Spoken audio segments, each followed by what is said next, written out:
Well, I've been following this very closely, Michelle, because none of us, I think, want to go back to masks and go back to where we were.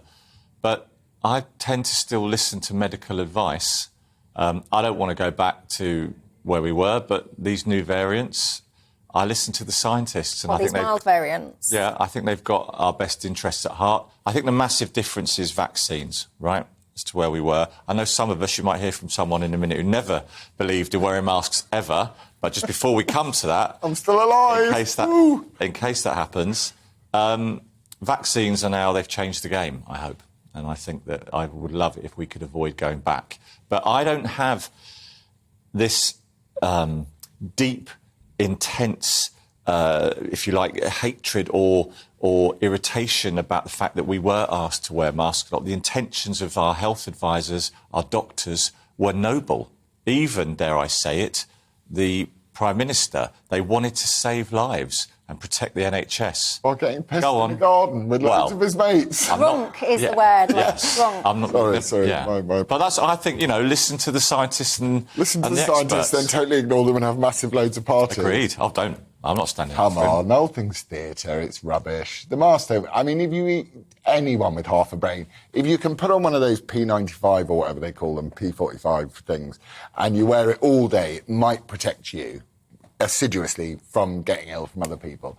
But we've just created this culture where people think that compliance to something is somehow serving other people, but actually you're just handing your civil liberties to everyone on a plate. And when you talk about scientists, there is not a single study that says wearing these silly masks do any good at all. And the reason why when you go into a doctor's office or a dentist and they don't put a mask on you is because they don't want to drop stuff in your face. But hang on, because there are reports that say that masks do stuff.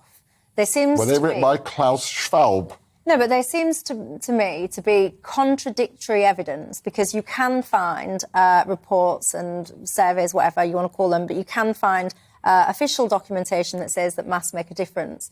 Then you can find contradictory reports that say they make minimal difference. Or you can just look at the data and see that those that had mask mandates didn't make any difference, those that did have masks didn't make any difference, those that had COVID mandates didn't make any difference. You just look at the actual data, and the data is it doesn't make any difference. It's a virus, it's endemic, it's got an R0 of what, 13 or something like that. Everyone's got it. So you wouldn't wear them if it came back in. So you had to wear masks again and all of that. Would you not conform to that? No, I would do exactly what I did throughout the whole of the COVID public health experiment disaster and invite my friends around for dinner, not have masks and ignore the government, because it's not the government's position to tell me what to do. Would you go around to one of his dinner parties then? No, I mean... We do talk about lefty stuff sometimes. I just don't understand the mindset of... Why would you want to cover for a child who's in school? Why would you want that child not to know? When I look at my kids, and I'm annoyed with my kids, I go like this, right? And I look at them like that. But they also are seeing this, and whatever my facial expression is. Yeah. Why would you deprive a child? And they're showing that there's IQ drops in children. This mask stuff, if they try it on again, I hope the great British public will turn around and go... Well, look, let's go...